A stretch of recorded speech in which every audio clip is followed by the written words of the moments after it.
Hi, and welcome back to another episode of the History of Fan Anime. I'm your host, William Chow, and today's episode we're going to talk about how to get anime. And one of the things that we used to use, and it was one of the most important tools that we had to use, was the anime catalog. Okay, so before we begin, I want to remind everyone to go down below, click like and subscribe. Getting really, really close to my goal. I'm gonna be already starting preparation for the next anime giveaway. So again, stay tuned for that. Do remember to subscribe and do turn your notifications because as soon as I start posting out the stuff, you want to probably start getting your ideas and kind of stuff, getting ready to get some free anime goodies. All right, so don't forget to do that. Okay, come soon. All right, it's come soon. So today's topic, of course, is the anime catalog. Okay, so let me just kind of set the story for you. So basically, so here we are at a time before Windows 95. Okay, so we're in the early 90s, and all this stuff is coming out in Japan. All the animes all coming out. Every year, every season, there's new anime, and we can see a little bit from the anime magazines, but how do we get it over here, right? That's the big question. Like, what's available? How do you get it over here? We still at this time, still in the early part of the 90s. We're the anime companies are still struggling to get licenses and trying to get animes out. As I said, things like our very first animes, like Project Eiko, Anime Ego's first things like Vampire Princess Mew and things like that, U.S. renditions, things like Dangaio, Extra One and things like that, all didn't come out until 92, 93, 94, right? So we're even on the very preface of starting with those type of animes, right? So here we are. We're looking for ways to how to get anime, and so one of the things that I came across and found out about is these things called anime catalogs. Okay, so here we have the general products catalog for 1989 to 1990. And again, you can see a whole variety of characters and whatnot of animes that are really representative of this time period, right? So we have, Appleseed, Laputa, we have Lum here, Gun Busters, we have the Daikon Girl, Harlock, Nausicaa, more Studio Ghibli stuff, The Dirty Pair, Crusher Joe, the Gundam first series, like with the Char and Aznable, as well as the Moro. We have the first the Macross and Macross movie, as well as, of course, the flashback 2012 Linmei, and the the VF1S there, right? So you can see, a very good sort of representative overall thing of all sort of various sort of animes out here. And again, people always ask, well, how do you get anime at this time? Well, you need things like catalogs. You need people to put out what they have available. So this is one of the things that going through archives that I managed to find I have. So let's go through it here. Okay. General products, and now. Okay, so they have a little beginning section to it, right? It's written in both the Japanese with the English translation, and and they really kind of give you an overview. And again, a lot of it I didn't even remember at this time, so I just kind of went here. So, not many people know that the story behind General Products at the beginning, because it was and is experience difficult to convey in a few words, and it all began with a short animated film. Very few people believed that General Products at first. They said that no store that centered specifically around the hardcore enthusiasts and fans could last more than a week, 3 months at most. Sure, but General Products is still there. And even after 7 years, we're still going strong. It all started the summer of 1981 at the opening of the Japanese Science Fiction Convention, and they made the Daikon 3. Okay, again, if we get back to the Daikon girl here, right? An animated short shown and brought a tremendous response from several thousand fans that saw it. And later, these fans would be, and many of the fans about this film would be elevating it to advertise for 2 years until that opening. In an instant, the girl of Daikon 3 and the general products were born. Okay, and And so you can see the little quick timeline here. 1982, the General Products, was established. 83, the General Products store opens in Osaka. 85, becomes a stock company, or like on the stock market traded, that kind of thing. And in 87 expands to Kochijiro, Tokyo. Okay, and then 1989 opens a mail order outlet in the USA. Although we haven't even existed for a decade, many different dreams have unfolded along the way, and all of them have crystallized into products that you see in this catalog. In picking up this catalog, you've become one of our fans also. General Products, the trademark to the most recent trend. So basically, it's a fan, sort of company, just goofing around, making some anime, and all of a sudden they become really popular, and they decided, hey, let's make an anime store that sells just anime things, right? Like things that are really dedicated towards anime fans. Just almost the same way that I started my store, right? Just making fan subs and that kind of stuff. And I realized, all these mail orders and all these people asking me for fan subs and that kind of stuff. I gotta have a place to do all this stuff. So I decided to open up an office. Well, I thought it was going to be an office, but it ended up being a full-fledged store dedicated to selling anime products.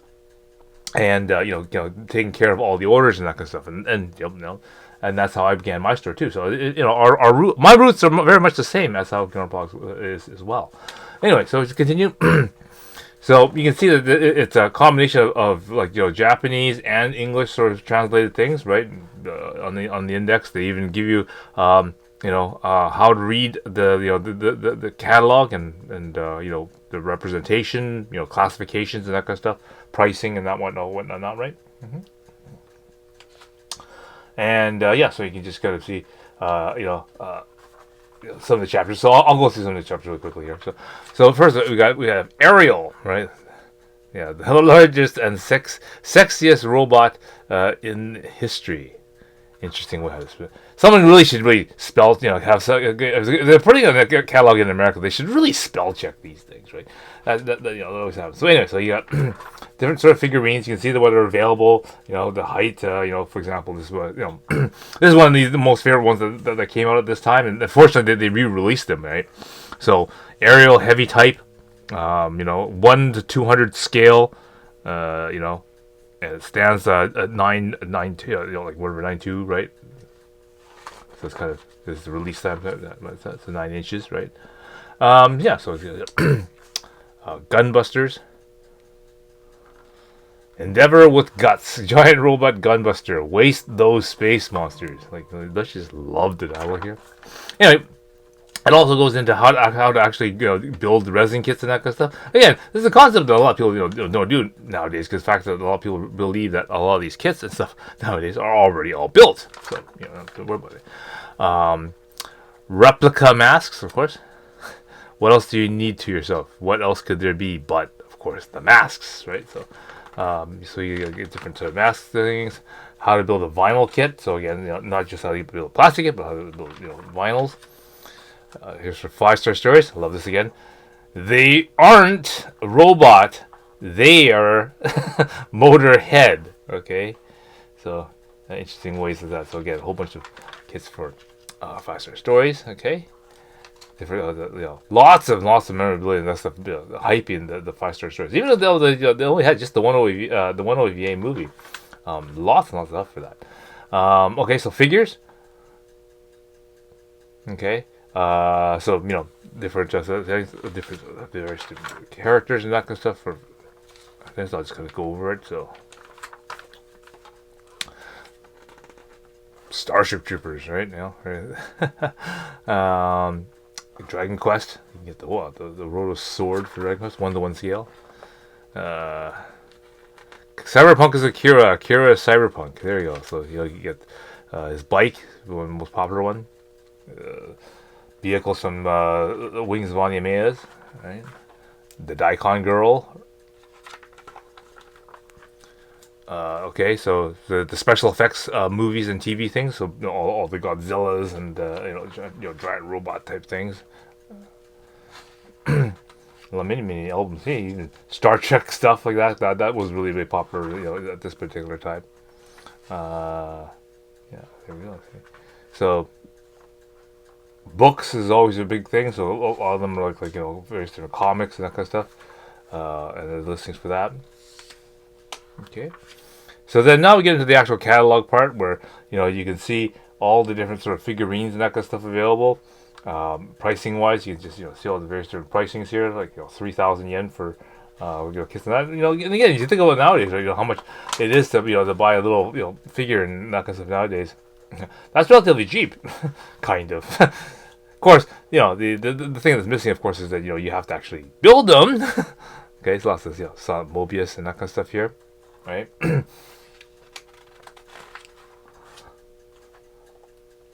Even things like RoboCop and that kind of stuff here. Some Panzer World Gallant, Dunbine, Guyver. Yeah, a whole bunch of Patlabor and Appleseed here. Okay. There we go. This is nice. And then there's a nice Ingram right there for that. Okay, so and these farms. So that's like Borgman. There's a nice Deed right there. Look how to spell that. They should really fix those. But whatever. That's how the translation comes across, right? And yeah, so this catalog really opens up the door for all those people. There's a flashback 2012 Min-May, for example. Oh, there's Otosan from Carl Vincent. That's awesome. That's one of the most funny OVAs there. There's a lot of live action stuff like this. So we got some Frankensteins, you got Draculas, Gamera. Okay. More, various different kind of Gundams, including SD Gundams, right? More various different versions of Kira. There's the Gundam Extra System. That's the transformed RGZ. In folded form. There's the Wave Rider version, the Zeta. Okay. Oh, there you go. There's like even large ships like that is also available. Zero Rhymer, hey, cool, right? Kay and Yuri from the Dirty Pair, things like that. Lots of various different sorts of Lum. Okay, so then it gets into the really nitty-gritty part where they talk about books, and so here's a whole list of various different books that are available. Different mangas and other stuff are available. And so this is also a really good possible way to get a lot of these kind of bring up laser discs, AV stuff, right? So the things that they notice is like the ones that are highlighted are like quote adult material. So you can see the ones that are highlighted in these funny colors, the ones that are things like Overfiend, Yorotsukudoji, Overfiend here, the Sad Belladonna. There's my Cream Lemons, and whatnot. Lemon Angel, those ones are there. So here, video tapes, so the actual video cassettes. So we have, more titles and that stuff going on the list here. Battle of the Planets and whatnot. So you can see here all these other, animes. That goes here's some more, Rotsukudoji, Cream Lemon. Very popular titles at this particular time. Compact discs, always a really good one here. I even circled the Orange Road, kind of thing here. I think these are cassette cards, right? So that's a really kind of cool thing there. Gunbusters musical encyclopedia right there under the comic SFX thing there.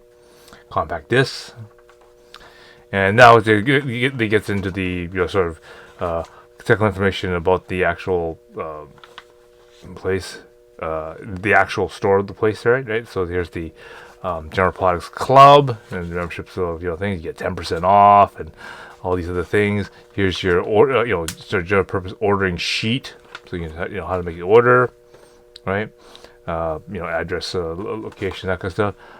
Phone numbers and that kind of stuff of contact, where they're located, on an aerial map sort of thing, so you can see what stations and that kind of stuff they're close to and where they are. Okay. And of course, it finishes off with the Daikon Grill. So, here you go. This is, again, when people ask, how do you get all this anime and where do you get it from? Well, you said if you get your hands on these catalogs, then that's one certain way that you can get anime. At least like it opens up the way how you get it. Of course, as you can see, they're opening up a general products sort of distribution channel in the U.S. and it was starting out and again, like most things, like even like things like Books Nippon and whatnot, a lot of the major issues was how to keep getting some of the older things, like say for example Orange Road soundtracks or something like that, when they're no longer in print, and how do you keep up with the orders when they don't, when things run out of stock or out of print, right? And of course, then trying to keep up with all the new stuff with all the things coming in. So anyway, this is hopefully an episode that gives you an idea of what we had and what was sort of available at this time, and it gives you a show that it's just not as easy as just Googling something, because there's no internet at this time, right? It's no, so we're talking like 1980 to 1990, right? So we're still 5 years from releasing Windows 95, right? So there's no graphical interface on the internet per se, the word, right? So it's still very, very tough at this time to get any sort of idea what the hell you're ordering, right? So these catalogs and that stuff that actually have physical pictures is so very important right now, okay? And so I just want to pull out this catalog to give you an idea that the rarity of actually owning Japanese products and getting that things is quite significant, because as I said, the way the channels and the process that you have to go through, the hoops as it were to jump over in order to get something on this anime can be quite insurmountable, right? And especially if you want to get some specific type of thing, or you're really interested in a particular type of anime, it might be very, very difficult for you to get that kind of thing. So anyway, hope you all like that, and we'll tune in for some more episodes when I go over some other different types of books. So hope you liked that as a sort of history lesson, sort of more elaboration of a previous episode where I talked about these anime catalogs, but now I've actually given some concrete examples of how this catalog works and some situations that how it worked for me. Okay, and I'm sure the odd person out there probably was able to also replicate what I've been able to do here using these catalogs outright. Okay, so don't forget to stay tuned. Like and subscribe, because there's going to be a lot more cool videos coming out. And again, the anime giveaway is just around the corner, so stay tuned for that, right?